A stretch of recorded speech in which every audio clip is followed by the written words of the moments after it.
আজকে আমার যেটা বলার বিষয়, যেটা তোমরাই ঠিক করে দিয়েছো এবং আমার নিজেরও একটি প্রিয় বিষয়, এটা নিয়ে আমি লিখেওছি, আগে লিখেছি। তো একটা কথা প্রথমেই বলি এটা যে উত্তর পূর্ব তো না, বিষয়টা উত্তর পূর্বের কবিতা লেখা, কিন্তু উত্তর পূর্ব তো একটা বড় জায়গা, তো বড় জায়গা, তো এত বড় জায়গা নিয়ে তো বিস্তৃত আলোচনা সম্ভব নয়। যেহেতু বড় জায়গা, আমি মূলত দুটো রাজ্য, এটা ত্রিপুরা, এটা আসাম, বড় আমি দুটো রাজ্য, আসাম এবং ত্রিপুরা, হ্যাঁ, এই দুটো রাজ্যের বাংলা কবিতার সাধারণ কিছু ধরন, সমস্ত ধরনকে স্পর্শ করা যাবে না, সাধারণ কিছু ধরনকে নিয়ে আমি কথা বলব। এক, দুই হচ্ছে কোন সময়টা, অনেক দিন ধরে লেখা হচ্ছে এবং এই সমস্ত রাজ্যের লেখালেখির সূচনাও এক সময়ে নয়। ফলে আমি ঠিক করেছি মোটামুটি স্বাধীনতা পরবর্তী, হ্যাঁ, স্বাধীনতার পরে বাংলা কবিতার যে বিস্তার এই অঞ্চলে, তার কিছু প্রাথমিক ধরন নিয়ে কথা বলবো। দুটো রাজ্যের স্বাধীনতা পরবর্তী বাংলা কবিতার প্রতিষ্ঠিত কিছু ধরন নিয়ে কথা বলবে। এর বাইরেও অনেক কিছু থেকে যাবে, যা কিন্তু মাথায় রাখতে হবে, হ্যাঁ, থেকে যাবে। এটা হচ্ছে 2 নম্বর কথা। 3 নম্বর কথা হচ্ছে খুব ইম্পর্টেন্ট, খুব গুরুত্বপূর্ণ, হচ্ছে এই যে আমি কিন্তু কোনো তালিকা বানাচ্ছি না।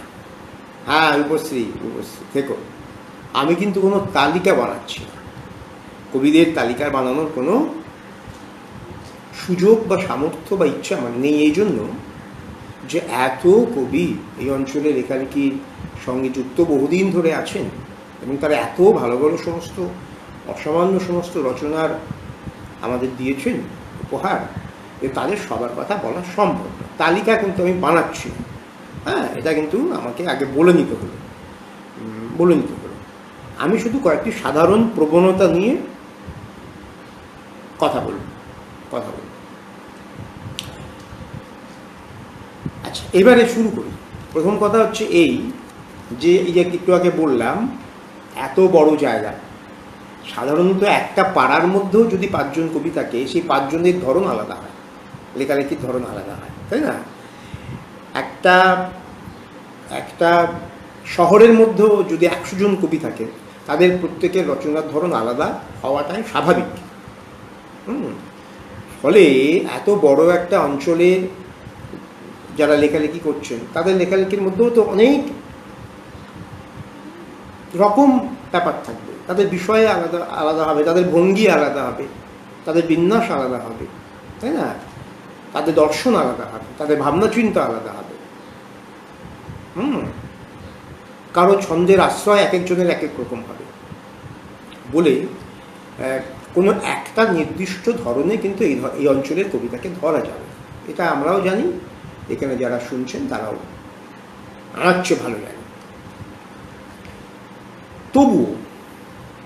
তবুও কিছু কিছু ধরনকে আমরা স্পর্শ করে কথা শুরু করতে পারি। তার মধ্যে একটা বলি তার আগে, সেটা হচ্ছে এই যে এই অঞ্চলের কবিতার একটা সবচেয়ে বড় বৈশিষ্ট্য হচ্ছে একটা আন্তরিকতা এবং আবেগ। যদিও আন্তরিকতা ছাড়া এবং আবেগ ছাড়া লেখালেখি হয় না। মধুর আছে, মধুর আমাদের প্রিয় বন্ধু, আমাদের ছাত্র, এখন সে কলেজের অধ্যাপক হতে চলেছে।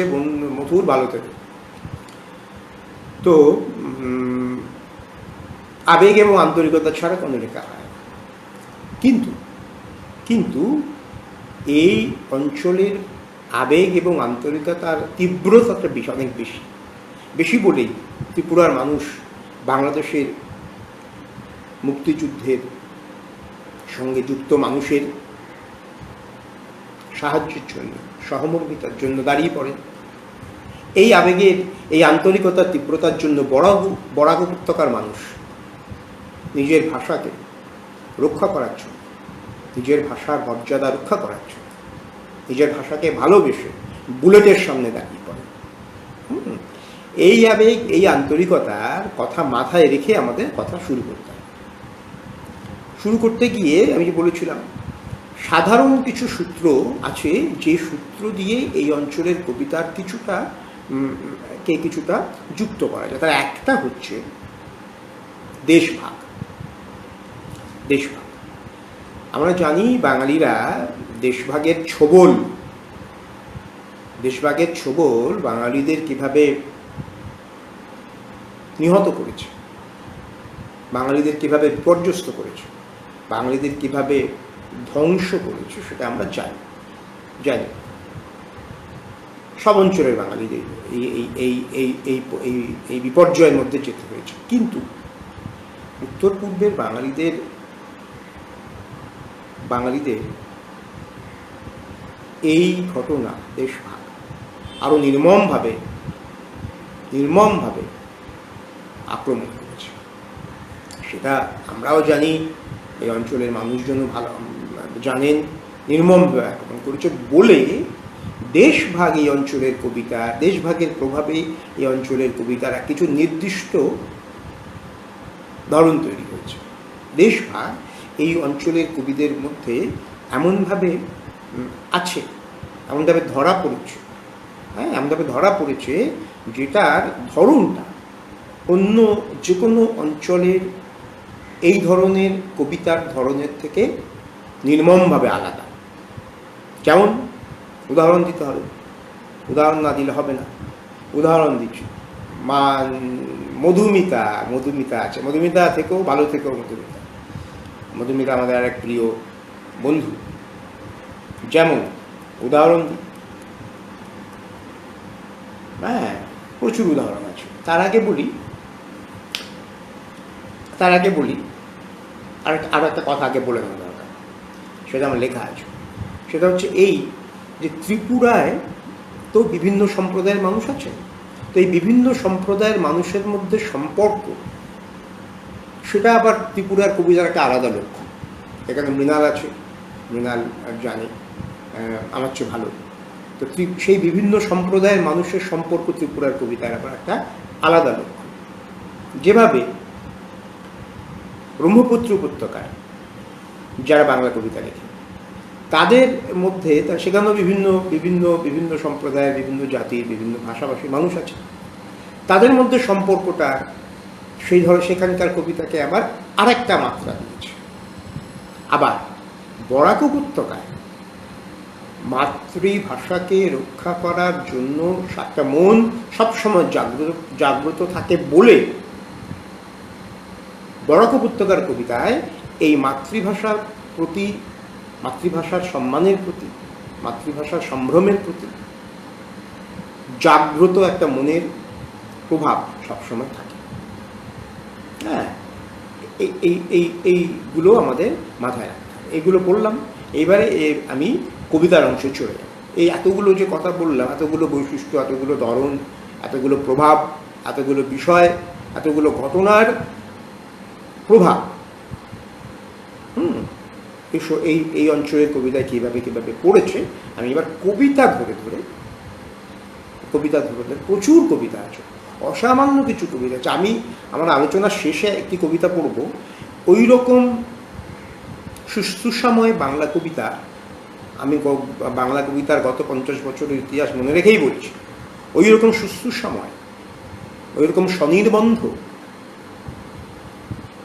বাংলা কবিতা খুব বেশি লেখা হয়। লিখেছেন কল্যাণব্রত চক্রবর্তী। আমি একদম শেষে সেই কবিতাটা বলবো। তার আগে আরেকটা কথা বলি, সেটা হচ্ছে অনেকেই আছেন, অনেকের নাম দেখতে পাচ্ছি না, শুধু ওই চিহ্নগুলো দেখতে পাচ্ছি। তার আগে বলি যে আমার কথাগুলো, আমার লেখা যারা পড়েছেন এতদিন ধরে তারা জানে আমি ওই বাংলার অধ্যাপকদের, যে কোনো অঞ্চলের, কলকাতার হোক, পশ্চিমবঙ্গের হোক, যে কোনো জায়গারই বাংলার অধ্যাপকদের কিছু নির্দিষ্ট শব্দ আছে ব্যবহারে, আমি সেগুলো ব্যবহার করি। আমি আমার গদ্য যারা পড়েছেন তারা জানেন আমার ওই ওই ওই ওই প্রাতিষ্ঠানিক বাংলা বলার অভ্যেস নেই বলে আমার লেখালেখি, আমার কথাবার্তার মধ্যে কিন্তু কিছু অপ্রাতিষ্ঠানিক শব্দটব্দ থাকবে, ঝলক থাকবে। বলে রাখলাম। ত্রিপুরার কবি করবীদেব বর্মনের একটি কবিতা পড়ি। ত্রিপুরার কবি করবীদেব বর্মনের একটি কবিতা। একই বুকে গোলাপ খুম্পু, তোমার বাবা বাঙালি, মা ত্রিপুরী। আমার বাবা ত্রিপুরী, মা বাঙালি। তোমাকে কি কেউ দোআঁশলা বলে? ছোট বাঁশের বেড়া ডিঙিয়ে রাতের অন্ধকারে এখন আমরা পৌঁছেছি। সূর্য করজ্জ্বল এক পৃথিবীর স্বপ্নর দ্বারে, আমাদের কাছে সবাই সমান। এই লাইনটায় পৌঁছানোর তাগিদেই কিন্তু কবিতাটা লেখা। এবং আমাদের সবার আমরা যেটা লেখালেখি করি, তাই না, ভাবনা চিন্তা করি, আমরা সবাই কিন্তু এই লাইনটার কাছে পৌঁছতে চাই বলেই আমাদের চর্চা চালিয়ে যাই। আমাদের সবার লক্ষ্য কিন্তু এই লাইনটির কাছে পৌঁছানো। সূর্য করজ্জ্বল এক পৃথিবীর স্বপ্ন দ্বারে, আমাদের কাছে সবাই সমান। আমাদের কাছে সবাই সমান। এই লাইনটির যে তীব্রতা, এই লাইনটির যে শুশ্রূষা, হ্যাঁ, এই লাইনটির যে নির্ভরতা, সেই শুশ্রূষার কাছে, সেই নির্ভরতার কাছে, সেই সার্থকতার কাছে পৌঁছানোর তাগিদেই আমরা আমাদের সমস্ত লেখালেখি করি। কেউ লেখেন, কেউ ভাবেন, কেউ গান করেন, যে যার মতো চর্চা করেন, কিন্তু এই লাইনটি যেখানে পৌঁছতে চাই, আমরা সবাই সেখানেই পৌঁছতে চাই। আমাদের কাছে সবাই সমান।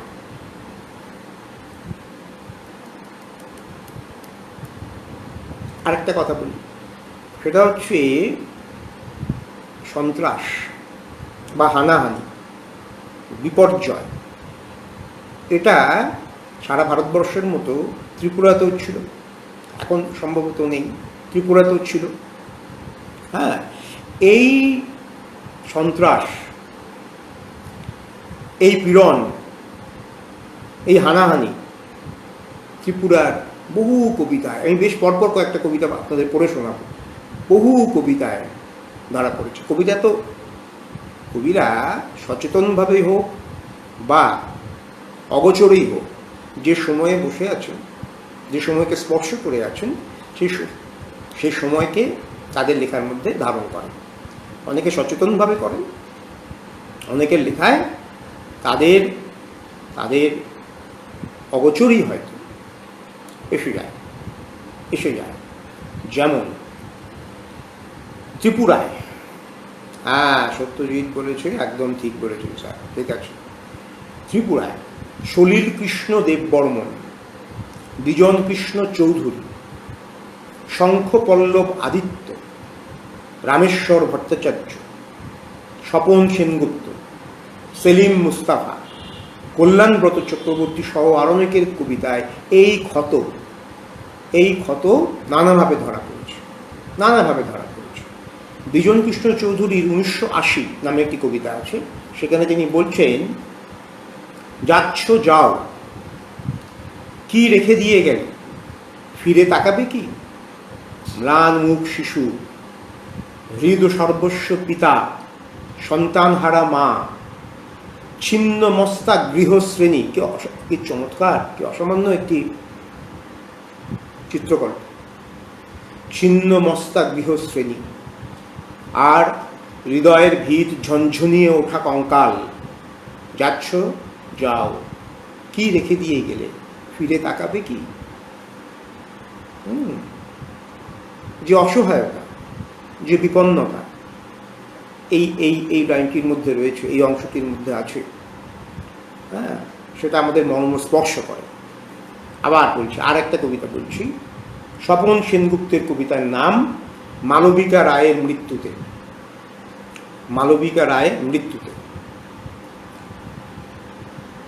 বিনীত রক্তের মতো শীতল শরীরে কি করে রোজ দিন সংখ্যাহীন আর্তনাদ। এই সংখ্যাহীন আর্তনাদের কথা কবিরা শোনেন এবং কবিরা শুনে তাদের মতো করে কবিতায় রক্ষা করেন। রক্ষা করে। বেবি সাউকে দেখলাম মনে হচ্ছে, বেবি শুভেচ্ছা, রক্ষা করে। ঢেউ তুলে ভেঙে পড়ে, দুপার ডুবিয়ে নেয়, বৈরী অন্ধকারে আমরা জানি না। বৈরী অন্ধকার, আসলে এই বৈরী অন্ধকার তো আমাদের সময়েরই অন্ধকারের কথা বলছেন কবি এখানে। হ্যাঁ, নবীনচন্দ্র সেন বলেছিলেন না, কবিরা হচ্ছেন কালের শিক্ষক, বলেছিলেন কালের শিক্ষক। কালের শিক্ষকের কথাই আমরা শুনতে পাচ্ছি এখানে। যে বৈরী অন্ধকারের কথা কবি এখানে স্বপন সেনগুপ্ত বলছেন, সেই বৈরী অন্ধকারকে, সেই বৈরী অন্ধকার আমাদের এখনো চারপাশে ঘিরে রয়েছে। রামেশ্বর ভট্টাচার্যের বসন্ত বলে একটি কবিতা আছে, কবিতার নাম হচ্ছে বসন্ত। পুড়ছে ঘর, ছনের ছাউনি, দরজার বেড়া। মন্তাজের কথা আমরা শুনেছি, আপনারা সবাই জানেন মন্তাজ কবিতায়, সিনেমার মন্তাজ শব্দটা আসলে এসেছে সিনেমা থেকে, ফিল্মে ব্যবহারের, আইজেনস্টাইনের ফিল্মে একটা বিভিন্ন বেশ পরপর পরপর পরপর পরপর কয়েকটি শটকে একসঙ্গে দেখানোর রীতিকেই বলা হয় মন্তাজ। কবিতায় সারা পৃথিবীতেই মন্তাজের রীতি সমস্ত কবিরা, বেশিরভাগ কবিরা গ্রহণ করেছেন। এখানে দেখুন, পুড়ছে ঘর, ছনের ছাউনি, দরজার বেড়া। পুড়ে পুড়ে, এই পরের লাইনটা তো মারাত্মক, মারাত্মক। ধ্বংস কি করে কবির কাছে রচনার বিষয় হয়ে ওঠে, সৌন্দর্যের বিষয় হয়ে ওঠে, নির্মাণের বিষয় হয়ে ওঠে। পরের লাইনটা, পুড়ে পুড়ে টেরাকোটা হয়ে যাচ্ছে। পুড়ছে ঘর, ছনের ছাউনি, দরজার বেড়া, পুড়ে পুড়ে টেরাকোটা হয়ে যাচ্ছে। দৃশ্যটাকে কল্পনা করলে, হ্যাঁ, একই সঙ্গে তার বিপদ, তার আরতি স্পর্শ করা যায়। পুড়ে পুড়ে টেরাকোটা হয়ে যাচ্ছে, আর বিমল রিয়াং দিগন্তকে সাক্ষী রেখে চলে গেছে দূর পাহাড়ের দিকে। আজ নিজ ভূমি সে হলো পরবাসী। বিপন্নতাকে এভাবে কবিতায় ধরা, বিপর্যয়কে এভাবে কবিতায় ধরা সারা পৃথিবীর বহু কবি ধরেছেন। আমরা অনেক কবির কবিতা পড়েছি, লোরকার কবিতা পড়েছি, মায়াকোভস্কির কবিতা পড়েছি। এই সেদিনই ট্রাম্পের বিরুদ্ধে একজন কবি মারা গেলেন বছর 2-3 আগে আমেরিকায়, মেরি অলিভার। হ্যাঁ, আরও অনেকে সময়কে কি করে তাদের মতো করে স্পর্শ করছেন কবিতায়, তাদের মতো করে ধারণ করছেন কবিতায়, সেটা আমরা জানি। এই পরপর পরপর যে কবিতাগুলো আমি আরও পড়ব, সেই কবিতাগুলোর মধ্যে এই বিপর্যয়কে কবি কীভাবে কবিতায় রক্ষা করছেন, ধারণ করছেন, গ্রহণ করছেন, আমরা দেখতে পাই। এবং এই আমি একটা কথা বারবার বলি, সেটা হচ্ছে রবার্ট লিন একটি ইংরেজি কবিতা সংকলন সম্পাদনা করবার সময় সে ভূমিকায় বলেছিলেন কবিতা বা যে কোনো শিল্প, শুধু কবিতা নয়, যে কোনো শিল্পই আমাদের প্রথমে জীবন থেকে সরিয়ে নিয়ে তারপরে আবার জীবনের কাছে ফিরিয়ে দেয়। খুব গুরুত্বপূর্ণ কথা। যে কোনো শিল্পই, উনি কবিতার কথা বলেছিলেন, কিন্তু আসলে যে কোনো শিল্পই আমাদের জীবন থেকে সরিয়ে নিয়ে গিয়ে আবার জীবনে ফিরিয়ে দেয়। এবং আরও মারাত্মক কথা বলেছিলেন তিনি, পরের কথাটা আরও মারাত্মক বলেছিলেন, দ্বিতীয় ঘটনাটি না ঘটলে প্রথমটির কোনো মূল্য নেই। মানে জীবনের কাছে যদি ফিরে না আসা যায়, তাহলে জীবন থেকে সরিয়ে নেবার ঘটনাটার কোনো তাৎপর্য থাকে না। পাপড়ি আছে, তাৎপর্য, পাপড়ি গ্রহণীয়োগী আমাদের প্রিয় কবি, তাৎপর্য থাকে না। এই কবিতাগুলো পড়লে সেই কথাটার মানে বোঝা যায়। যে কোনো ভালো কবিতা পড়লে এই কথার মানে বোঝা যায়। যে কোনো ভালো শিল্পের কাছে পৌঁছলেই এই কথাটার মানে বোঝা যায়। জীবন থেকে প্রাথমিকভাবে সরিয়ে নিয়ে গিয়ে যে কোনো শিল্পকর্ম আমাদের আবার জীবনের দিকে ফিরিয়ে দেয়। জীবনের দিকে ফিরিয়ে না দিতে পারলে কিন্তু এই জীবন থেকে সরে যাওয়ার যে পদ্ধতি, সেই পদ্ধতি মূল্যহীন হয়ে যায়। এই তো নিরুপম শর্মা চৌধুরী আছে, নিরুপম আমাদের প্রিয় বন্ধু, নিরুপম ভালো কবিতাও লেখে, ওর কবিতা নিয়ে আমি একবার কথাও বলেছিলাম। নিরুপম থেকো। ওই দ্বিতীয় কারণটি না ঘটলে, দ্বিতীয় ঘটনাটি না ঘটলে প্রথম ঘটনাটির কোনো মূল্য থাকে না, বরং সেটা ঘাতক হয়ে ওঠে। এই কবিতাগুলো পড়লে সে কথাটার মানে বোঝা যায়। সেলিম মুস্তাফার মানুষের পায়ের কাছে বলে একটি কবিতা পড়ি, ছোট অংশ পড়ি। অবিশ্বাসের আগুন ক্রমশ ছড়িয়ে পড়ল এদিকেও, আমরা ডেকে তুললাম যে যার ভাইকে, বললাম জেগে থাকো। লোকে লোকারণ্য হয়ে গেল সমস্ত স্কুল বাড়ি, ময়দান ঘাড় গুজে ঢুকে পড়ল তাঁবুর ভেতর। অসামান্য ব্যবহার। ময়দান ঘাড় গুজে ঢুকে গেল তাঁবুর ভেতর।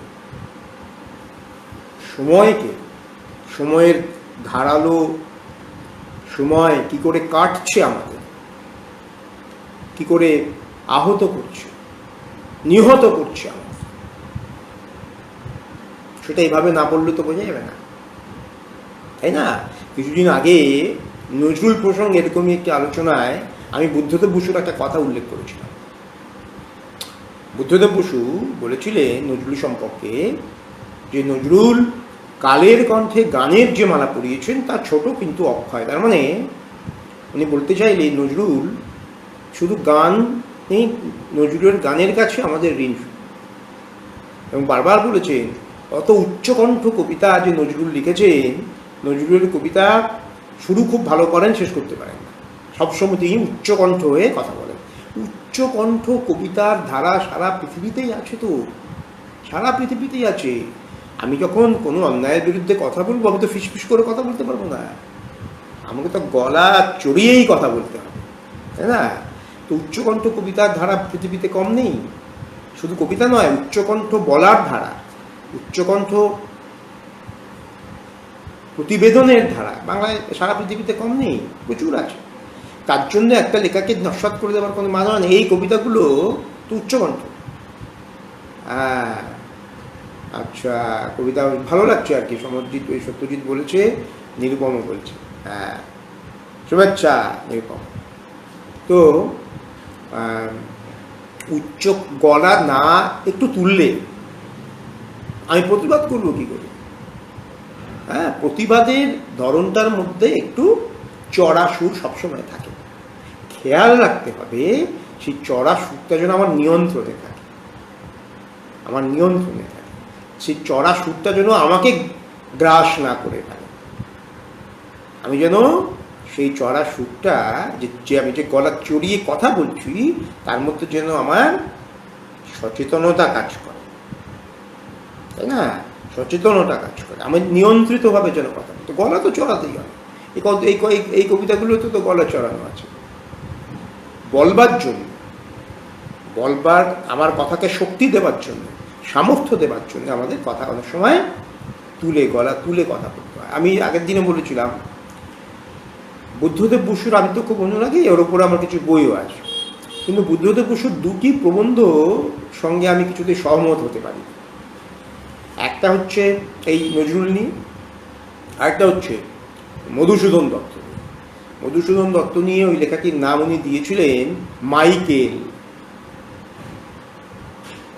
মধুসূদন দত্ত নিয়ে কোনো লেখার নাম মাইকেল হতেই পারে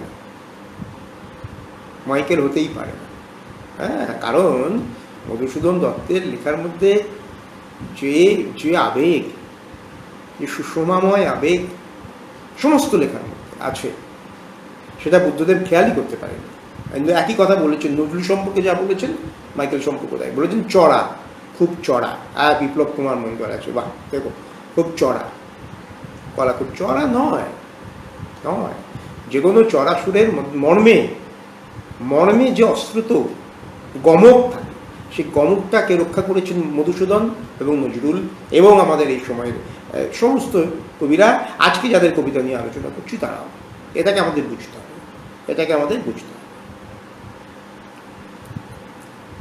বরাক উপত্যকায়, ত্রিপুরার কথা বললাম, বরাক উপত্যকার যে বিশেষ ধরনের কথা বলেছিলাম, বরাক উপত্যকার এই ধরনটার মধ্যে আমি যে বললাম বাংলা ভাষাকে মানে মাতৃভাষাকে, শতাব্দীকেও দেখতে পেলাম, শতাব্দী থেকেও মাতৃভাষাকে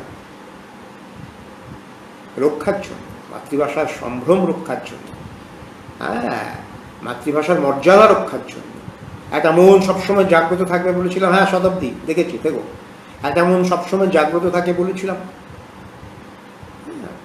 সেই জাগ্রত মনের পরিচয় বরাক উপত্যকার কবিদের রচনার একটা স্বাভাবিক বৈশিষ্ট্য। স্বাভাবিক বৈশিষ্ট্য, যে আবেগের কথা, যে আন্তরিকতার কথা উত্তর পূর্ব ভারতের লেখার প্রধান বৈশিষ্ট্য বলে আমি প্রথমেই বলেছিলাম, সেই আবেগ, সেই আন্তরিকতার মোক্ষম পরিচয় পাওয়া যাবে বরাক উপত্যকার এই ধরনের লেখাগুলোর মধ্যে। এই ধরনের লেখাগুলোর মধ্যে আমার তো হয়ে গেল, আমার তো 10 বছর তো হয়েই গেল এই অঞ্চলে। আমি এই অঞ্চলের কবিতার এই জাগ্রত আবেগের স্পর্শ পেয়ে, শতাব্দী আবেগের স্পর্শ পেয়ে সবসময় রোমাঞ্চিত থাকি। এটা আমি বলি আমার বন্ধুদের, আমার সব জায়গায় বন্ধুদের বলি, আমি লিখেওছি এই আবেগ, এই আন্তরিকতা যে কোনো লেখা, বরাকের যে কোনো লেখা, আমি শুধু আপাতত কবিতার কথা বলি, যে কোনো কবিতায় এই আবেগকে, এই আন্তরিকতাকে স্পর্শ করে। আমাদের মুশকিল হলো কলকাতা এবং পশ্চিমবঙ্গে বাংলা কবিতা নিয়ে যে আলোচনা হয়, সেখানে সবসময় পশ্চিমবঙ্গের বাইরের লেখালেখিগুলোকে একটা আলাদা খোপে রেখে কথা বলা হয়। বলার কোনো মানে নেই। গোটা বাংলা সাহিত্যের, বাংলা কবিতার অংশ, যিনি যেখানে বাংলা ভাষায় লিখছেন, তারা সবাই আমরা একই পরিবারের মানুষ। মাঝে মাঝে আমরা বলি না, বাংলা লেখালেখির মূল কেন্দ্র হচ্ছে এই। মূল কেন্দ্র বলে কি কলকাতা বাংলা লেখালেখির মূল কেন্দ্র কে ঠিক করবে? একদমই নয়। যে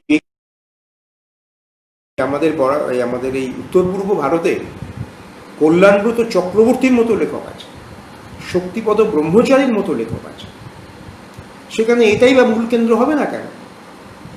এটা আমি বহুবার বলেছি, অনেক জায়গায় বলেছি। মূল কেন্দ্র বলে কিছু হয়। বাংলা ভাষার চর্চা যিনি যেখানে করছেন, তারা সবাই বাংলা ভাষার একটাই কেন্দ্রের মানুষ। কেউ এখানে আছেন, কেউ ওখানে আছেন, কেউ সেখানে আছেন। এটা কিন্তু আমাদের বারবার মনে রাখতে হবে। এই যে শক্তিপদ ব্রহ্মচারী কথা বললেন, সবাই আমরা পড়েছি, সবাই ওই রকম মৌলিক কবি, তার ভাষায়, তার বিন্যাসে, তার দর্শনে, তার ভাবনা চিন্তায় ওই রকম মৌলিক দক্ষতা বাংলা ভাষায় খুব কম কবির আছে। যে কেড়েছে বিখ্যাত লেখা সবাই পড়ে, যে কেড়েছে বাস্তুভিতে সেই কেড়েছে ভয়। দীপঙ্কর ঘোষ আমাদের আরেক প্রিয় বন্ধু, ছাত্র, সবই। সে একটি পড়ায় একটি স্কুলে, খুব গুণী ছিল দীপঙ্কর আছে। আকাশ জুড়ে লেখা আমার পরিচয়। পরের দুটো লাইন বাংলা ভাষায় তো প্রবাদ হয়ে গেছে, বাংলা ভাষায় প্রবাদ হয়ে গেছে। আমি তো এই দুটো লাইন যে কতবার কত রকমভাবে নিজে নিজে গোপনে প্রকাশ্যে করি। পরের দুটো লাইন, হিংসা জয়ী যুদ্ধে যাব, আর হবে না ভুল, মেখলা পড়া বন দিয়েছে একখানা তাম্বুল। এই দুটি লাইনের কোনো তুলনা হয় না? কোনো তুলনা হয়? এই দুটো লাইনের মধ্যে যে আশ্রয়ের কথা আছে, যে ভালোবাসার কথা আছে, যে আবেগের কথা আছে, যে আনন্দের কথা আছে, যে প্রার্থনার কথা আছে, যে সমর্পণের কথা আছে, তার সঙ্গে তুলনীয় লাইন লেখা বাংলা ভাষায় খুব বেশি নেই। তাই আমি বহুবার বলেছি, বন্ধুরা জানেন, বাংলা ভাষায় খুব বেশি নেই। হিংসা জয়ী যুদ্ধে যাব, আর হবে না ভুল, মেঘলা পাড়া বন্দি চাখানা তাম্বুল। এই যে তাম্বুল, তাম্বুল কথাটার ব্যবহার এখানে যে কি সুষমাময়ভাবে হয়েছে। সঞ্জয় ভট্টাচার্য, আমাদের আরেক গুণী অধ্যাপক বন্ধু, কবি বন্ধু সঞ্জয়, ধন্যবাদ। নিরুপম, তাই তো, শক্তিপদ নিরুপম ঠিকই বলেছ, শক্তিপদ বলেছে। তাম্বুল, তাম্বুল শব্দটাকে এভাবে ব্যবহার করা, এরকম সুষমাময়ভাবে ব্যবহার করা, এরকম এরকম প্রতীকী করে তোলা নিঃশব্দে। তাম্বুল শব্দটা কিন্তু বুঝতে দিচ্ছে না, হ্যাঁ, বুঝতে দিচ্ছে না যে কতটা দিগন্ত জোড়া প্রতীক হয়ে উঠছে এই শব্দটা, এখানে বুঝতে দিচ্ছে না। এটাই হচ্ছে কবির ক্ষমতা। কবি নিঃশব্দে দিগন্তকে উন্মোচন করে দেন তার লেখার মধ্যে। মেঘলা পড়া বন দিয়েছে একখানা তাম্বুল। তাম্বুল শব্দটা এখানে যে কত কিছু বলছে, কত কিছুর দিকে ইশারা করছে, কত কিছুকে ধারণ করছে, কত কিছুকে গ্রহণ করছে, কত কিছুকে সমর্থন করছে, কত কিছুকে বিশ্বাস করছে, তাম্বুল শব্দটা।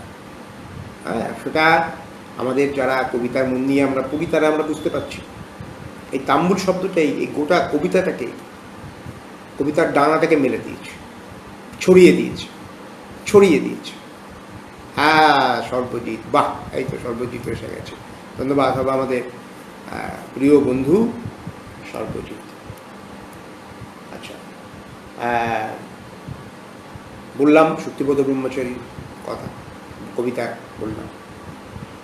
তপোধীর ভট্টাচার্যের একটি কবিতার লাইন বলি, যে আবেগের কথা, যে আন্তরিকতার কথা, যে আশ্রয়ের কথা, যে ভালোবাসার কথা, এই অঞ্চলের কবিতার যে আন্তরিকতার কথা, এই অঞ্চলের কবিতার মোক্ষম ধরন বলে আমি বারবার বলছি।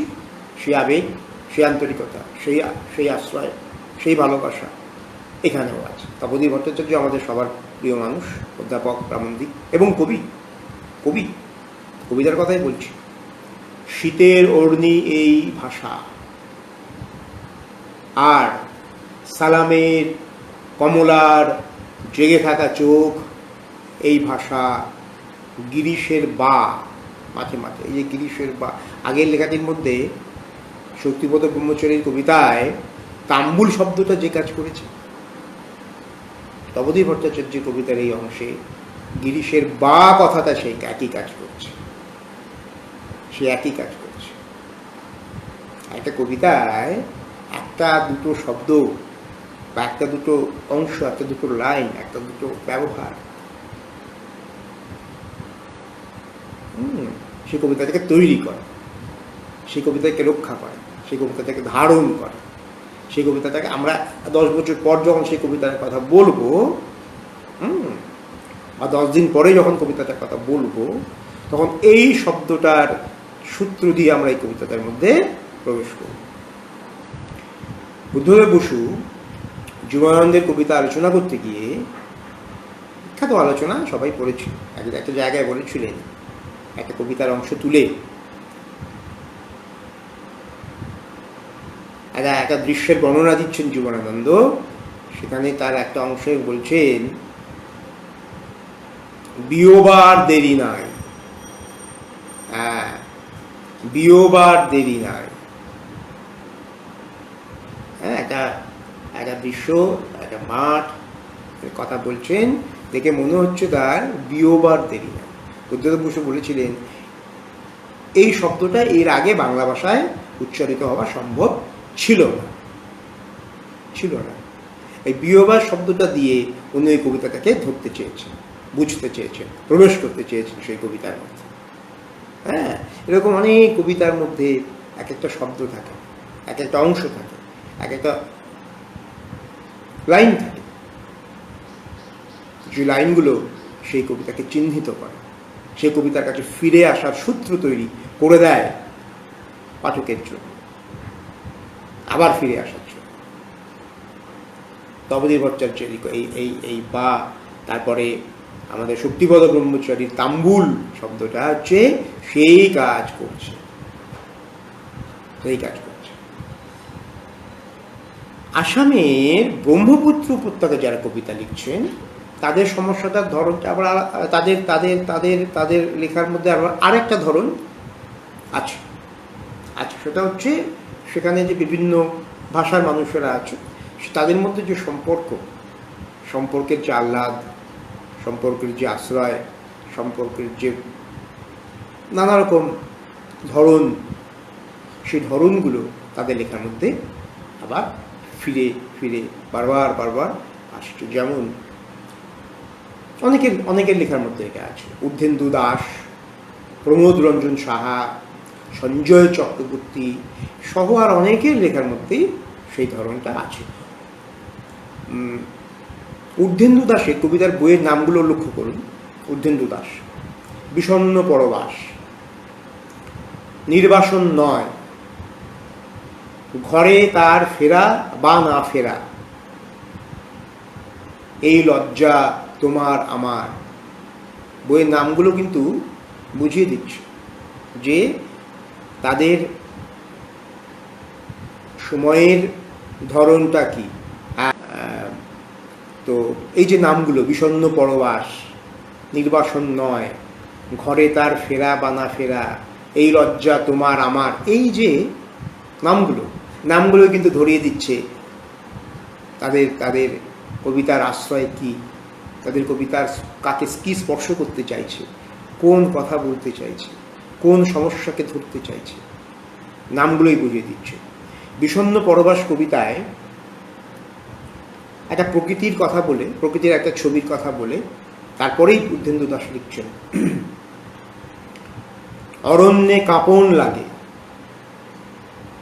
আন্দোলিত শিরীষ কাপড় দেবদারু, শাখা প্রশাখায় লক্ষ তর্জনীর শাসন ছড়ায়, ফিরে যাও মূঢ় পরবাসী। শেষ লাইনটি, ফিরে যাও, উদ্ধৃতি চিহ্নের মধ্যে, ফিরে যাও মূঢ় পরবাসী। পরবাসী শব্দের আগে মূঢ় শব্দটির যন্ত্রণাটা খেয়াল করতে হবে, আঘাতটা খেয়াল করতে হবে, ছবলটা খেয়াল করতে হবে। হ্যাঁ, ফিরে যাও মূঢ় পরবাসী। মূঢ় শব্দটা, পরবাসী শব্দটা তো ঠিক আছে। এটা আরেকটা কথা যে একটা শব্দকে, একটা শব্দের আগে আরেকটি শব্দ বিশেষণ হিসেবে ব্যবহার করে পরের শব্দটিকে জাগ্রত করে তোলা। হ্যাঁ, সর্বজিৎ বলছে সঞ্জয় চক্রবর্তী তরঙ্গ তারিত যে বিখ্যাত কাব্যগ্রন্থ। ঠিক বলেছে। হ্যাঁ, বিশেষণ হিসেবে ব্যবহার করে পরের শব্দটাকে সজীব করে তোলা, পরের শব্দটাকে বাংময় করে তোলা, পরের শব্দটিকে জাগ্রত করে তোলা। এই যে মূঢ় পরবাসী, মূঢ় শব্দটা পরবাসী শব্দের পুরো ব্যঞ্জনাটাকেই পাল্টে দিয়েছে কবির কাছে পরবাসী শব্দের যে তাৎপর্য, যে ব্যঞ্জনা পাল্টে দিয়েছে। পাল্টে দিয়েছে। হ্যাঁ, প্রমোদ রঞ্জন সাহার তবু গ্রীষ্ম কবিতার 3টে লাইন বলি। তবু গ্রীষ্ম, আসাম এখন রক্ত ধুলির ঝড়, কোন আকাশে উঠাবে রামধনু, হে অনেক দিনের ঈশ্বর। ঈশ্বর শব্দটা আলাদা করে নিলে চলবে না এখানে। কোন আকাশে ওঠাবে রামধনু। হ্যাঁ, ঠিক বলেছেন নিরূপম। এই একটা বিশেষ জায়গা, কোন আকাশেই, ঠিক বলেছেন। হ্যাঁ, বাস্তব এবং পরাবাস্তবের মধ্যে একটা সূক্ষ্ম যোগসূত্র তৈরি করে দেয় কবিতার এমন দু একটা বিশেষ জায়গা। এই একটা দুটো বিশেষ জায়গার ওপর ভর করেই তো একটা কবিতা উঠে দাঁড়ায়, দানা মেলে। দানা মেলে। দেবযানী ভৌমিক চক্রবর্তী। আচ্ছা, দেবযানী বা দেব, ভালো লাগছে, লিখেছে, ধন্যবাদ। আমাদের আরেক গুণী বন্ধু দেবযানী। হ্যাঁ, কোন আকাশে ওঠাবে রামধনু, হে অনেক দিনের ঈশ্বর। অনেক দিনের ঈশ্বর কথাটা মাথায় রাখতে হবে আমাদের, তাই না? শুধু ঈশ্বরের তাৎপর্য একরকম, অনেক দিনের ঈশ্বর, বহুদিন ধরে যে পীড়ন, যে অসহায়তা, যে আঘাত ধারণ করছি আমি, সেই ধারাবাহিকতাটাকে স্পর্শ করল অনেক দিনের ঈশ্বর এই শব্দবন্ধ। মারাত্মক লেখা, মারাত্মক। কিন্তু সবার শেষে আমি যখন লেখা বলা শেষ করব, তার আগে একটা কবিতা বলে শেষ করব। ওই রকম কবিতা বাংলা ভাষায় খুব কম লেখা হচ্ছে। কল্যাণব্রত চক্রবর্তী, পরে বলছি। বিপন্ন দীর্ঘশ্বাসের আরেকটা স্পর্শ আমরা সঞ্জয় চক্রবর্তীর কবিতার 3টে লাইন বলছি, সেখানেও পাও। গঙ্গা পাড়ের ছেলে তোমার মতো আমিও বাংলায় খাই, বাংলায় শুই, বাংলায় কাঁদি, বাংলায় হাসি। স্বপ্ন দেখা সেও বাংলায়, বাংলায় ভালোবাসাবাসি। বিপন্ন দীর্ঘশ্বাসের একটা স্পর্শ আমরা সঞ্জয় চক্রবর্তীর এই 3টে লাইনে পেলাম। এখানে আমার মনে পড়ে গেল গিন্সবার্গ, এটা আমি আগেও বলেছি। গিন্সবার্গকে একবার জিজ্ঞেস করা হয়েছিল যে কবিতায় আপনি কাটাকুটি কতটা করেন, হ্যাঁ, কতটা কাটাকুটি করেন। গিন্সবার্গ বলেছিলেন, লেখাটা শেষ হবার পরে আমি লেখাটার দিকে আরেকবার ফিরে আমি দেখি, লক্ষ্য করি কোথায় কোথায় আমি অতি সচেতন হয়ে উঠেছি, আমি অতি সচেতন হয়ে উঠেছি। সেই অতি জায়গাগুলোকে আমি বাদ দেবার পরে কবিতাটা নিখুঁত হবার কাছাকাছি পৌঁছল, সার্থকতার কাছাকাছি পৌঁছল। হ্যাঁ, এরকম বলেছে অনেক দিনের ঈশ্বর ব্যঞ্জনা, অসাধারণ ব্যঞ্জনা। হ্যাঁ, সার্থকতার কাছাকাছি পৌঁছল। এই যে কবিতাগুলো, এই কবিতাগুলো পড়ে আমার কেন গিন্সবার্গের এই কথাটা মনে পড়লো এই জন্যে, হ্যাঁ, শতাব্দী বলছে সহজ অথচ কবি। হ্যাঁ, ঠিক বলেছে। এই জন্যে মনে পড়লো যে অতি সচেতনতার কোনো জায়গাই নেই এই লেখাগুলোর মধ্যে। এত স্বাভাবিকভাবে এগুলো লেখা, অতি সচেতনতার কোনো জায়গাই নেই। এত তীব্র অভিজ্ঞতার আঘাত এই কবিতাগুলোকে গ্রহণ করতে হয়েছে যে অতি সচেতনতার কোনো জায়গাই নেই বলে কোনো বাদ দেবারও কোনো জায়গা, কোনো অংশ বাদ দেবার কোনো জায়গাই নেই। এই যে সঞ্জয় চক্রবর্তী বলছেন, গঙ্গা পাড়ের ছেলে আমি তোমার মতো আমিও বাংলায় খাই, বাংলায় শুই, বাংলায় কাঁদি, বাংলায় হাসি। স্বপ্ন দেখা সেও বাংলায়, বাংলায় ভাষাভাষাভাষী। এই যে বারবার যে বাংলায় খাই, বাংলায় শুই, আমাদের কোনো অসুবিধা হচ্ছে না শুনতে। সাধারণত কবিতা একই শব্দ বারবার সহ্য করে না, তাই না? একটা কবিতা একই শব্দ 2বার 3বার 4বার কিছুতেই সহ্য করে না। কিন্তু এখানে অসুবিধা হচ্ছে না। কেন অসুবিধা হচ্ছে না? অভিজ্ঞতার আঘাত এত তীব্র এখানে। এই তীব্রতাকে ধারণ করবার জন্য এতবার একটা শব্দ বারবার বলা দরকার ছিল। সমাজে ছোট বারবার বলা দরকার ছিল। বাংলায় খাই, বাংলায় শুই, বাংলায় কাঁদি, বাংলায় হাসি। স্বপ্ন দেখা সেও বাংলায়, বাংলায় ভালোবাসাবাসি। বলতেই হবে। আরতিটাকে বোঝানোর জন্য, আরতি অসহায়তা, আবেগ এবং আন্তরিকতা এবং ভালোবাসা এবং প্রশ্রয় এবং আশ্রয়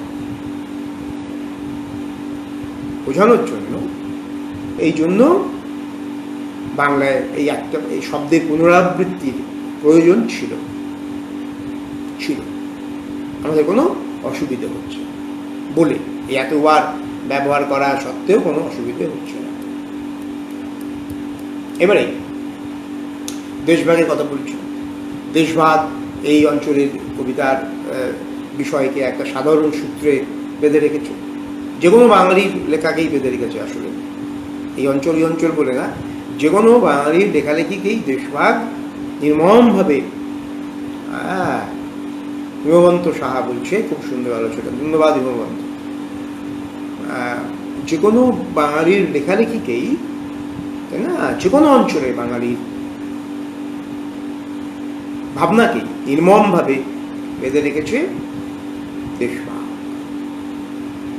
সেই ফেলে আসা দেশের স্মৃতি, পরিজন হারানোর জ্বালা, স্বজন পরিজন হারানোর জ্বালা, নতুন জায়গায় লড়াই করে প্রতিষ্ঠিত হবার ধারালো অভিজ্ঞতার কথা আছে এই ধরনের কবিতার মধ্যে। এই দেশভাগের প্রভাবে প্রভাবিত লেখালেখিতে এই কথাগুলো আছে, এই অভিজ্ঞতাগুলো আছে। সলিলকৃষ্ণ দেববর্মন, সলিলকৃষ্ণ ত্রিপুরার সলিলকৃষ্ণ দেববর্মনের মধ্যরাতের স্বাধীনতা কবিতার একটা অংশ বলছি। মধ্যরাতের স্বাধীনতা। আমাদের দেশের বুকে স্বাধীনতা এসেছিল মধ্যরাত্রে, কথা বলছি। তবু আজ প্রশ্ন জাগে, বুকে হাত দিয়ে টের পায়, কোথায় সে সোনালী স্বাধীনতা?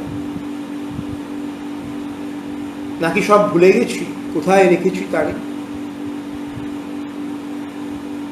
বিপন্ন চাপা দীর্ঘশ্বাস, চাপা। কল্যাণব্রত চক্রবর্তীর ছিন্ন দৃশ্যপাত কবিতার একটা অংশ করছে। কল্যাণব্রত চক্রবর্তী অসামান্য শক্তিশালী কবি।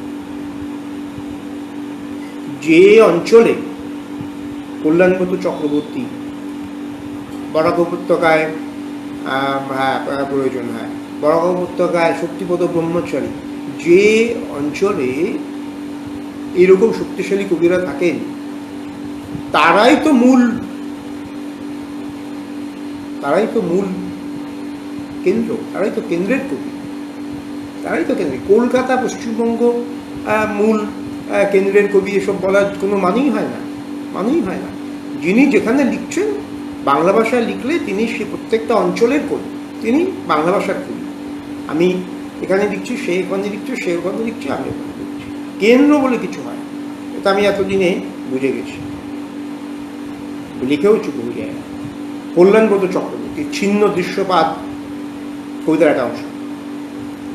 আগুনই পোড়ায় সব কিছু, যেভাবে উল্টো দিকে গোনা হয় সেরকম কাউন্ট ডাউন শৈশবের স্মৃতি বেয়ে অতীতে ফিরে যেতে চেয়ে দেখেছি, ছিন্ন দৃশ্যপাত ছাড়া কিছুই ফেরে না। এটাই তো কথা, এটাই তো অভিজ্ঞতা নির্যাস ধরা পড়লো এখানে।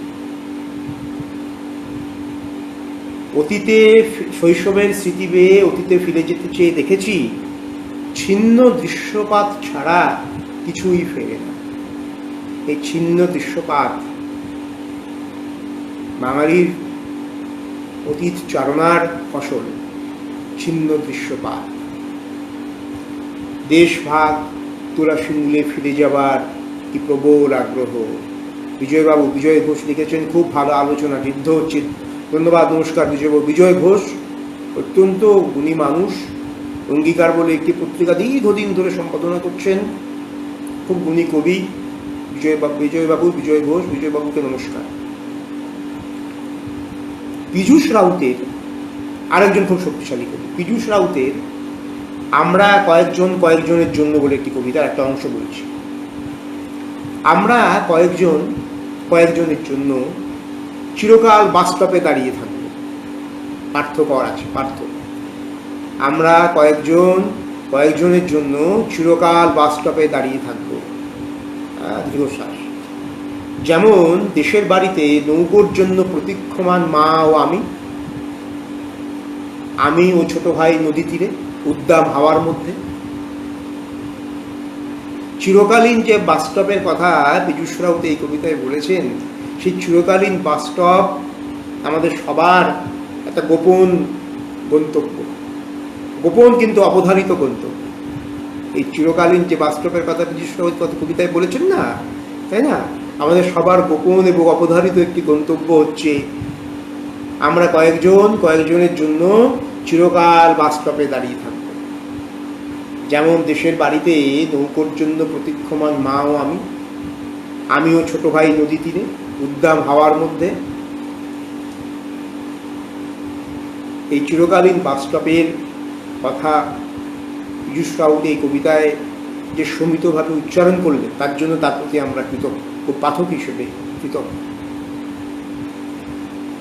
কল্যাণব্রত চক্রবর্তী আরেকটি কবিতা দিন শেষে সীমান্ত, দিন শেষে সীমান্ত, তার একটা অংশ বলি।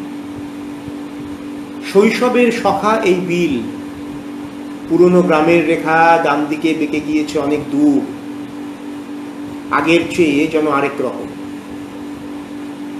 সীমান্তের ওপাশে ঘাগুরিয়া পুকুরের জল সব শ্যাওলা ঢাকা অলৌকিক ঘ্রাণময়, শতাধিক বছরের সুনিবিড় সুখ দুঃখ।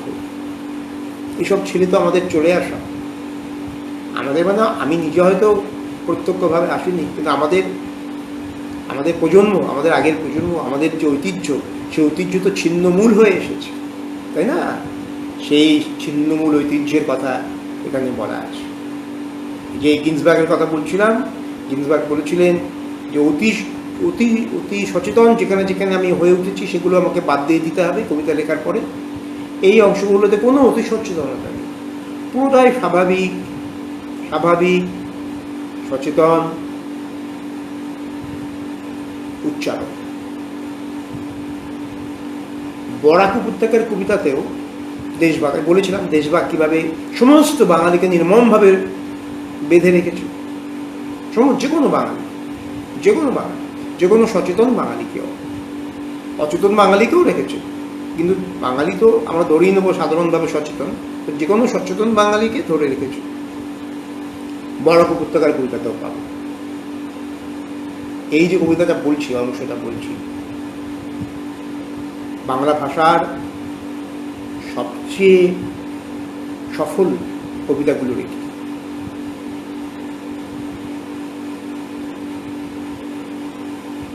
শক্তিপদ ব্রহ্মচারী।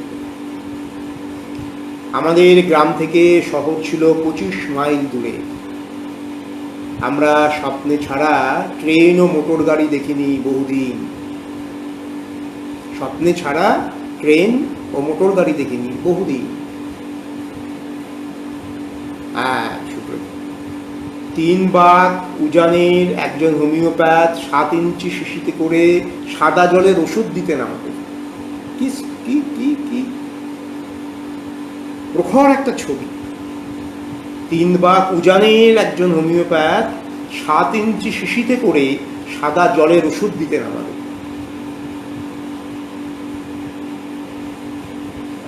ডাকঘর সভ্যতা অনেকদিন আমাদের জানা হয়নি। মানে এ বলছেন তো, এই আমাদের এই এত সব অভাব ছিল, এত সব অভাব ছিল ছিল এইবার কি বলছেন? এই জায়গাটা বলার জন্য আমি কবিতাটা, এই জায়গাটায় পৌঁছানোর জন্যই কবিতাটা পড়ছি। এত সব অসুবিধার মধ্যেও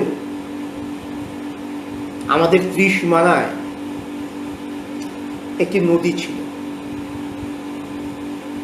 এত সব অসুবিধার মধ্যেও আমাদের ত্রিসীমানায় একটি নদী ছিল, এবং আপনারা বিশ্বাস না করলে সত্যি দুঃখ হবে, নদীটির নাম ছিল বিবিয়ানা। ভাবা যায়? ভাবা যায়? কত কিছুকে স্পর্শ করলেন কবি এই জায়গাটার মধ্যে।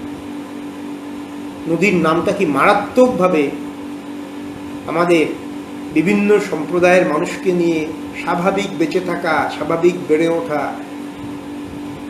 ঐতিহ্যকে স্পর্শ করল।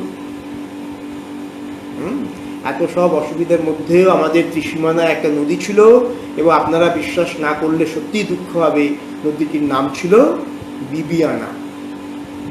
একটা নদীর নাম বিবিয়ানা, একটা নদীর নাম বিবিয়ানা। কত রহস্য, কত ভালোবাসা, কত অন্ধকার, কত আরতি, কত আশ্বাস, কত আশ্রয় এই একটা শব্দ ধারণ করে আছে, একটা শব্দ ধারণ করে আছে, বিবিয়ানা।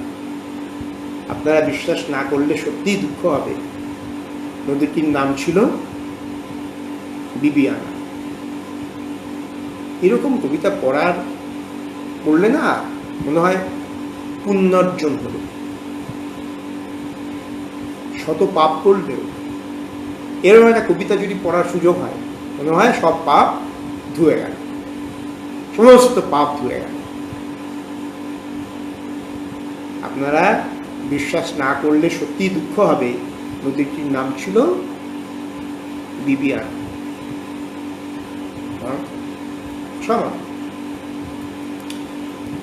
আরেকটা ব্যাপার এই সময় এই এই এই অঞ্চলের কবিতার একটা ধরন হয়ে উঠেছে।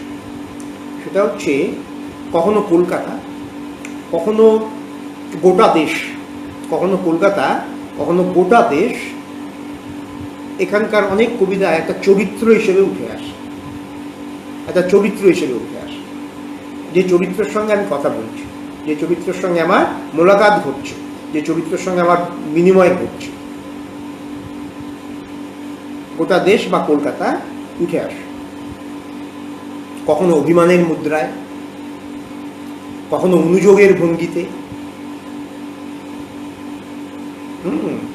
কখনো বা বিষণ্ণ স্মৃতিমন্থন কলকাতার কথা, অন্য ভারতবর্ষের অন্য অঞ্চলের কথা উঠে আসে। যেমন বিবিয়ানা শব্দটা নিয়ে বলছে আমাদের নিরুপম, স্বাভিমানিয়া স্বাধীনচেতা, এই শব্দটা ঠিক বলেছ। যেমন দিলীপ দাসের গোমতী ফুসতাছে কর্তা বলে একটা কবিতা আছে, গোমতী ফুসতাছে কর্তা।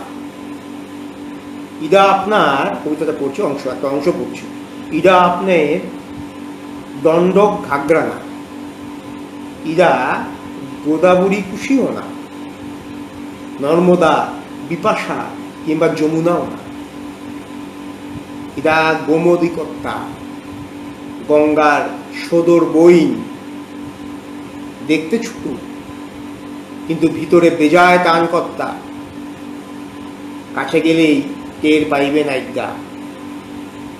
এই যে লাইনটা, দেখতে ছোট কিন্তু ভিতরে বেজায় টান কর্তা, এই যে বলা হলো ভিতরে বেজায় টান, এই কথাটা ভিতরে বেজায় টান কত কিছুকে টানলো। এই যে গোমতীর কথা বলছে, তার ভেতরে বেজায় টান কর্তা, কাছে গেলেই টের পাইবে নাগা। ভেতরে টান, কিসের টান? অনেক কিছু, আবেগের, অভিমানের, ভালোবাসার, আশ্রয়ের, প্রশ্রয়েরও টান।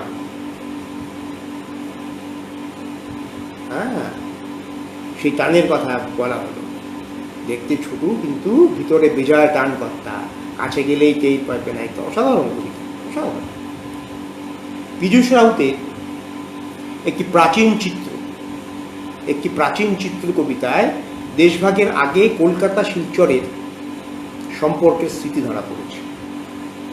কলকাতা শিলচরের সম্পর্কের স্মৃতি, 4টে লাইন বলছি। হঠাৎ কোনো দিন দূরস্থিত কলিকাতা বন্দর থেকে মালবাহী জাহাজ কুশিয়ারার বন্দর শহর শিলচরে যেত। ওই সময় মধ্যগাঙ্গে উথাল পাতাল ঢেউয়ের মধ্যে ভয়ঙ্কর ডুবুডুবু খেলায় মেতে উঠত দু একটি দুঃসাহসী জেলেদের ছিপছিপে নাও।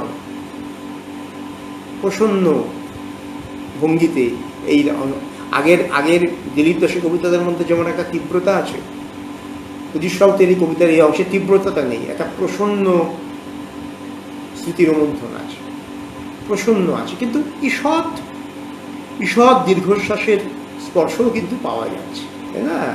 ঈষৎ দীর্ঘশ্বাসের স্পর্শও কিন্তু পাওয়া যাচ্ছে, কিন্তু প্রসন্ন, ভঙ্গিটা প্রসন্ন। ছবিগুপ্তা কলকাতার দিকে আপ্যায়নের ডাক দিচ্ছে। কবিতার নাম হচ্ছে সহবাস কবিতায় একটা অংশ বলি। কলকাতা চলো কাজিরাঙায়, নল খাগড়ার ঘন বনে গন্ডার দেখাবো, কিংবা ধরাগুড়ি চা বাগানে অমল ভোরের পাখি। শিলচরেও আসতে পারো, কুশিয়ারের ঝোপ ক্ষেত দুদণ্ড জিরিয়ে নেবে উষ্ণ শ্বাস। বরাকের নায়রি হবে বড় চালের মোটা ভাত, ছোট পুকুরে জিয়ল মাছের ঝোল। এই কবিতাটাও প্রসন্ন ভঙ্গিটা, তাই না? পীযূষ রাউতের কবিতার মতোই আমাদের ছবিগুপ্তার এই কবিতার এই অংশটাও প্রসন্ন, আপ্যায়নময়, আমন্ত্রণময়। হ্যাঁ, এই কবিতায় অন্য তীব্রতাটা কম, প্রসন্ন একটা আপ্যায়নের ধরন আছে। হ্যাঁ, ধরন আছে। আবার আবার দূরত্বের জটিলতার সঙ্গে এই অঞ্চলের বরাক উপত্যকার বা এই অঞ্চলের দূরত্বের জটিলতার সঙ্গে স্থানীয় স্বাভাবিকতাকে মিশিয়ে দিয়েছেন বিজিত কুমার ভট্টাচার্য তার জাটিঙ্গা কবিতায়। জাটিঙ্গা চমৎকার কবিতা, চমৎকার। হ্যাঁ, পড়ি, ছোট্ট একটা অংশ পড়ি। কেমন আছেন আপনি? আপনার স্টেশনে দাঁড়িয়ে আছে ট্রেন, হারাঙ্গা জায়ের কাছে ধস, যে পাহাড় ছুঁয়েছেন সেখানেই ধস। ভ্রমে দুলে ওঠে ট্রেন, প্ল্যাটফর্ম কাঁপিয়ে বাঁশি বাজে, ভ্রমে গড়ে ওঠে দৃশ্য পাহাড়ে প্রপাতে। ওই জল সকল পাথর ছুঁয়ে পাথরের খাঁজ চিনে দৌড়ে যায়, ওই জল তারে পুষ্ট করে কেবল বর্ষায় নয়, উন্মত্ত ফাগুনে। দূরত্বের জটিলতার সঙ্গে স্থানীয় স্বাভাবিকতাকে মিশিয়ে দিয়েছেন এখানে বিজিত কুমার ভট্টাচার্য। দিয়ে একটা একটা আমার একটা ঘরানা তৈরি করেছেন, যে ঘরানা কোনো কিছুর প্রতিবাদ করছে না, কিন্তু নিজের অবস্থানের সামর্থ্যকে চিহ্নিত করছে শান্তভাবে। কত রকম কবিতা। আবার এই যে একটু আগে বলছিলাম, হ্যাঁ, জাটিঙ্গা বিখ্যাত কবিতা। বঙ্গ সংস্কৃতির কেন্দ্রের দিকে আসামের ব্রহ্মপুত্র উপত্যকার বাংলা ভাষার কবিদের তাকানোর ভঙ্গিটির মধ্যে আবার একটা অন্য ধরন মিশে আছে। এখন তো প্রথমে বললাম ত্রিপুরার কথা, তারপর বললাম বরাক উপত্যকার কথা, এবারে আসামের ব্রহ্মপুত্র উপত্যকার কবিতায় ওই কলকাতা বা অন্য ভারতবর্ষের অন্য অঞ্চল কীভাবে ধরা পড়েছে সেটা বলি। সঞ্জয় চক্রবর্তীর একটা কবিতার একটা অংশ। হ্যাঁ, তুমি বুক ফুলিয়ে পাড়ায় পাড়ায় ট্রাম বাসের ভিড়ে, আমি একা নির্জন বিষণ্ণ এক ঘরে। গঙ্গাপাড়ের পথি বলতে পারো সঠিক কোথায় আমার সাথী? এবং কখনো কখনো এই ভঙ্গির মধ্যে খালিদ আহমেদ তালুকদার বলছে সুন্দর, ভালো দেখো, মূল খণ্ডের বাঙালির প্রতি এই যে মূল খণ্ডটার মূল শব্দটার কোনো মানে হয় না। আমি বলছি যে কলকাতার প্রতি, হ্যাঁ, ভঙ্গিটার কথা বলছি, তো তার মধ্যে একটা শ্লেষ কখনো কখনো কাজ করেছে, স্বাভাবিক নির্দোষ শ্লেষ কাজ করেছে। যেমন একটা জায়গায়, মাননীয় শ্রীমতী কুসুম ত্রিপুরায় নয় শিলচরে হয়েছিল অমর সে রক্তক্ষয়। হ্যাঁ, মানে অন্য অঞ্চলের মানুষের অসাবধান উচ্চারণের বোধহয় পরিপ্রেক্ষিতেই এই কথাগুলো বলা। সঞ্জয়ের কবিতা, সঞ্জয় চক্রবর্তীর কবিতা। আবার নিখিল তালুকদারের কবিতা শান্ত এবং নির্বিরোধ ভঙ্গিতে কথা বলছে। নিখিল তালুকদারের কবিতা শান্ত এবং নির্বিরোধ ভঙ্গিতে কথা বলছে। একই প্রসঙ্গ, ধরনটা মানে লক্ষ্যটা আর কি।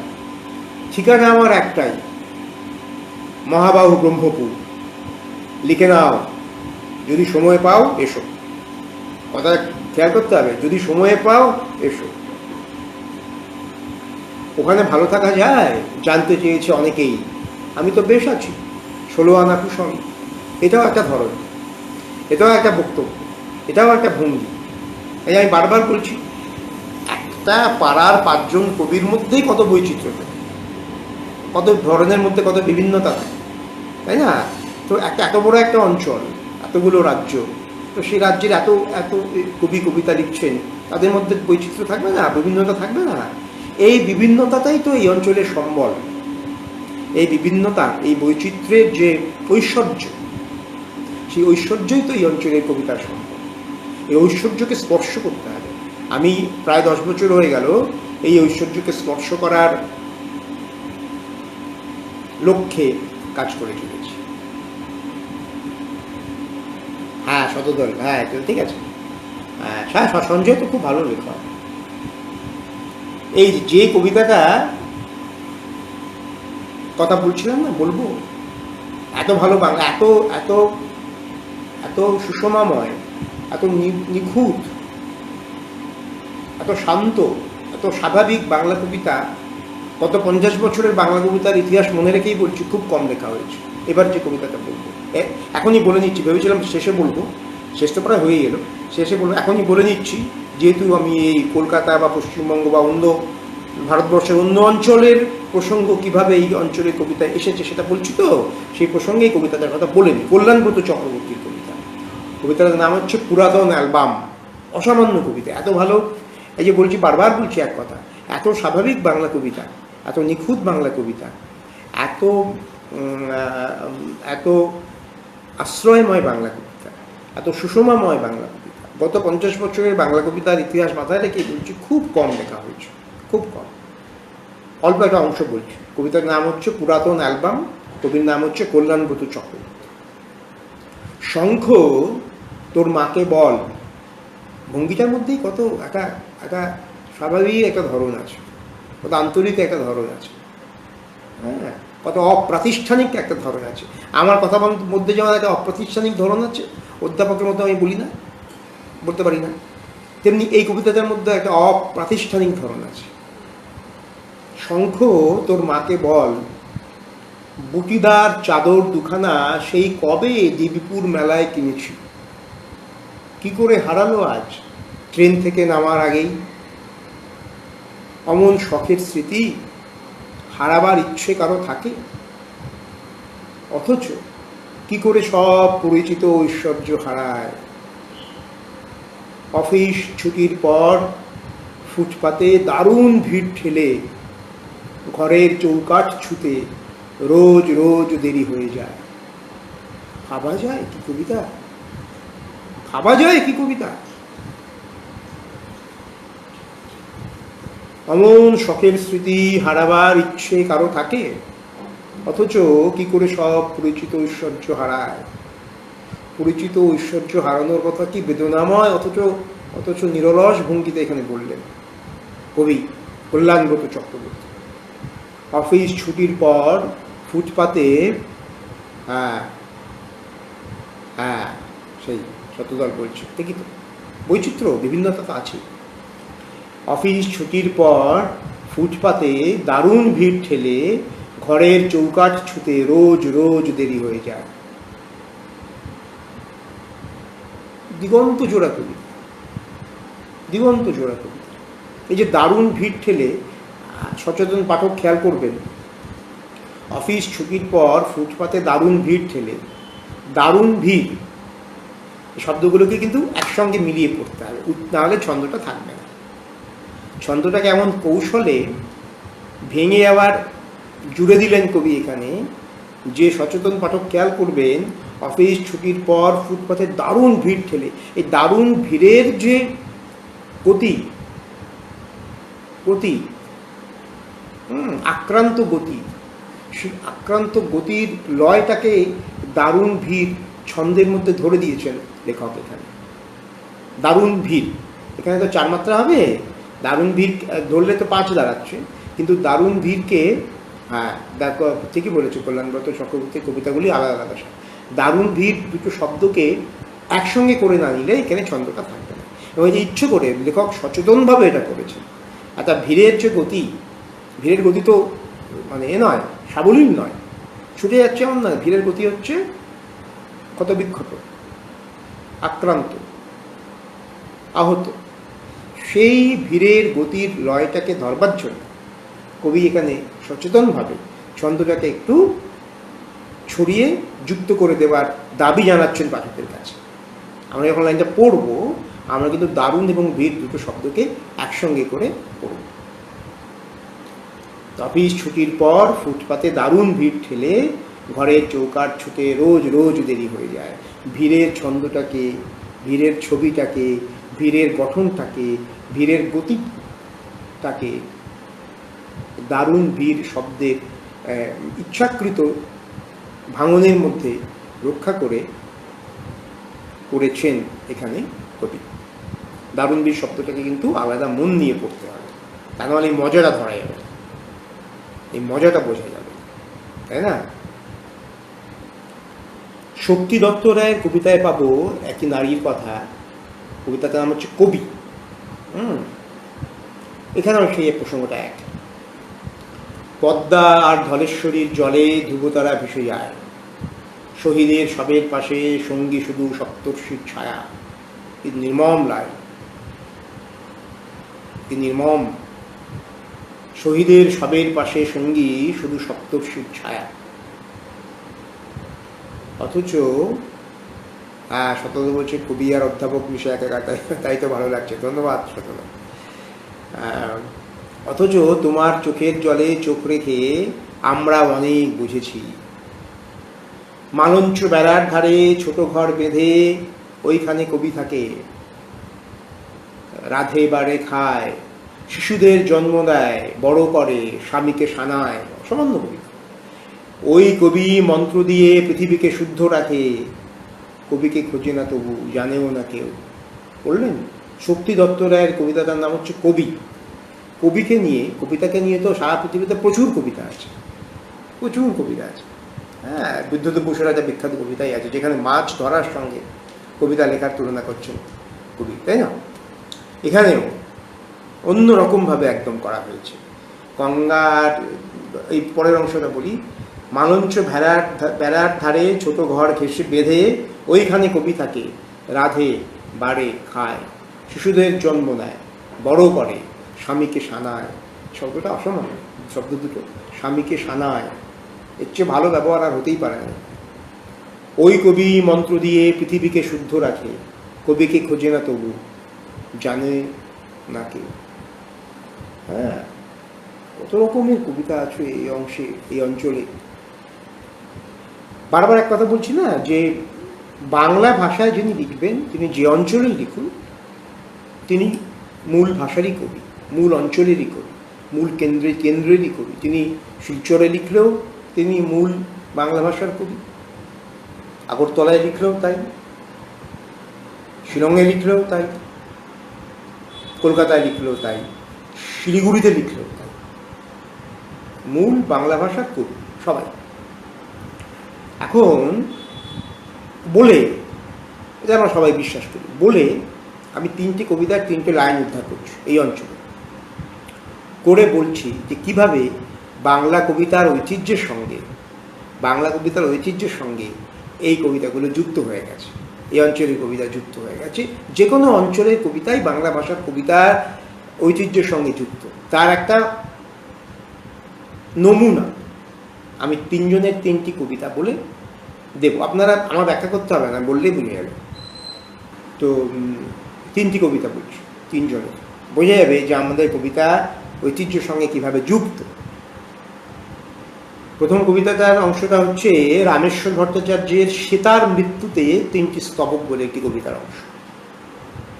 শুধু কবিতার জন্য নতজানু ছিল যুবকেরা, শুধু প্রেমের জন্য নতজানু ছিল যুবতীরা, শুধু কবিতার জন্য নীরব ছিল কালো রাত, শুধু প্রেমের জন্য ঝরেছিল অঝোর বৃষ্টি। মনে পড়ে যাচ্ছে বাংলা কবিতার আরেকজন বিখ্যাত শক্তিশালী কবির, প্রবাদ প্রতিম কবির কবিতার কথা, শুধু কবিতার জন্য, সুনীলদার কবিতার কথা। এইভাবেই তো কবিতা যুক্ত থাকে ঐতিহ্যের সঙ্গে, তাই না? এভাবেই কবিতা ঐতিহ্যের সঙ্গে যুক্ত থাকে। পরেরটা কল্যাণব্রত চক্রবর্তীর স্বদেশ কবিতা, শেষ লাইনটা শুনলেই বুঝে যাবেন বাংলা কবিতার ঐতিহ্যের কোন অংশের সঙ্গে এটা যুক্ত। ভগীরথ রোয়াজা এখন বনে পাহাড়ে তুলোর ফুল খুঁজে বেড়ায়। রণবিদ্যা এসে গেছে, রণবীর পুরকাস্ত, অত্যন্ত শক্তিমান কথা সাহিত্যিক, আমাদের প্রিয় শ্রদ্ধেয় অগ্রজ রণবিদ্যা, নমস্কার, শুভ সন্ধ্যা, স্বাগত। ভগীরথ রোয়াজা এখন বনে পাহাড়ে তুলোর ফুল খুঁজে বেড়ায়, অনেক দিন নেই খাবার আগুনের জুম ঘর, ছইয়ের মাচায় ভস্য ওরে, শাখানের মাঝরাতে শিশু কাঁদে ওদনের তরে। ধরা পড়ে গেল বাংলা কবিতার ঐতিহ্যের সঙ্গে আমাদের এই অঞ্চলের কবিতা কিভাবে যুক্ত। কেন্দ্র বলে কিছু হয় না, প্রান্ত বলে কিছু হয় না, বারবার এক কথা বলছি। কলকাতা কেন্দ্র কে ঠিক করেছে? পশ্চিমবঙ্গ মূল কেন্দ্র কে ঠিক করেছে? যে অঞ্চলের কবিতায়, যে অঞ্চলের লেখালেখিতে শক্তিপদ ব্রহ্মচারী আছে, কল্যাণব্রত চক্রবর্তী আছে, সেই অঞ্চল যদি কেন্দ্র না হয় তো কোন অঞ্চল কেন্দ্র?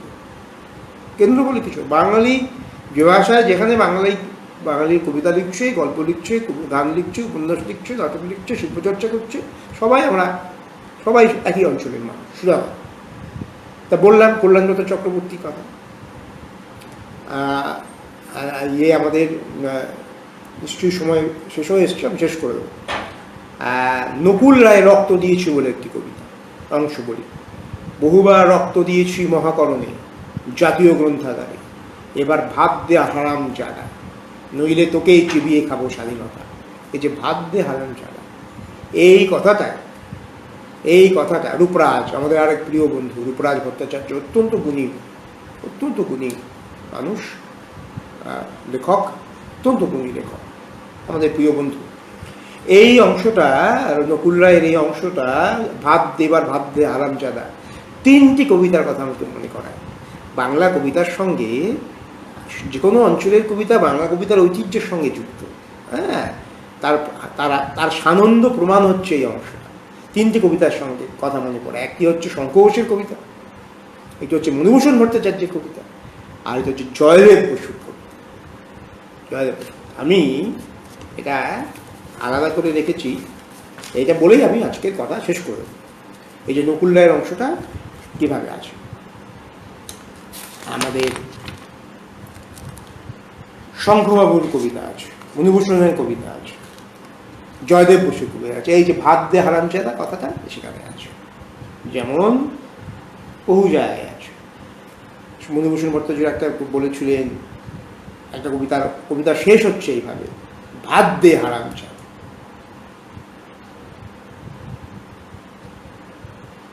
এইটা হচ্ছে মৌলিক চাহিদা, এই মৌলিক চাহিদার কথা, এই মৌলিক দাবির কথা, এই মৌলিক আরতির কথা, এই মৌলিক আত্মীর কথা। সমস্ত অঞ্চলের, জাহাঙ্গীর কি বলছে, খুব ভালো লাগলো স্যার, অনেক সমৃদ্ধ হলাম, ধন্যবাদ, ভালো থাকো জাহাঙ্গীর। কথা সমস্ত বাঙালির, সেই বাঙালি শিলচরেই থাকুন, সেই বাঙালি শিলিগুড়িতেই থাকুন, সেই বাঙালি কলকাতাতেই থাকুন, সেই বাঙালি আগরতলাতেই থাকুন, এই মৌলিক তাগিদ সবার সমান। তাই মণিভূষণ ভট্টাচার্যের কবিতার সঙ্গে মণিভূষণ ভট্টাচার্যের কবিতার কথা মনে পড়বে নকুল রায়ের কবিতা পড়তে গেলে, বা নকুল রায়ের কবিতার কথা মনে পড়বে মণিভূষণ ভট্টাচার্যের কবিতা। ভাব দে হারামজাদা, এর তো কোনো অঞ্চল হয় না, এই কথাটা কোনো অঞ্চল হয়? অঞ্চল হয় না, অঞ্চল হয়। এই যে সম্পর্ক, এই যে সম্পর্ক, এই যে সখ্য, হ্যাঁ, এইটাই হচ্ছে। হ্যাঁ, বিশ্বজিৎ বলছে ঋদ্ধ হলাম স্যার, আমরা আপনাকে আমন্ত্রণ জানাবো অন্য একটি বিষয় আলোচনা। ঠিক আছে বিশ্বজিৎ, খুব ভালো লাগলো, তোমাদেরও ভালো লাগলো। কণিকা শেষ মুহূর্তে এসে জয়েন করেছে, কণিকা আমাদের প্রিয় ছাত্রী। তো এই হচ্ছে সব। সুতরাং কে কোথায় লিখছেন সেটা বড় কথা, বড় কথা হচ্ছে আমরা সবাই একই ভাষার লেখক। কলকাতা বা পশ্চিমবঙ্গ কখনো কেন্দ্র নয়, যিনি যেখানে লিখছেন তিনি কেন্দ্র থেকে লিখছেন। হ্যাঁ, বিজয়বাবু উত্তর পূর্বাঞ্চল নিয়ে আবার আলোচনা করবেন, নিশ্চয়ই করবেন। কত বৈচিত্র্য এই অঞ্চলের লেখায়। শতদা বলছে নতুন চিন্তার খোরাক নিয়ে আলোচনা অন্য মাত্রা নিয়ে হলো, ধন্যবাদ শতদা। কত বৈচিত্র্য, কত মেধাবী বৈচিত্র্য এই অঞ্চলের লেখায়। এই বৈচিত্র্যের খোঁজ আমি 10 বছর ধরে করে চলেছি, কিছুটা হয়তো পেয়েছি, তার কিছুটা অংশ আমি আজকে আপনাদের জন্য এখানে বললাম। সবাই ভালো থাকবেন, সবার জন্য সবাইকে নমস্কার, ভালোবাসা এবং শুভেচ্ছা।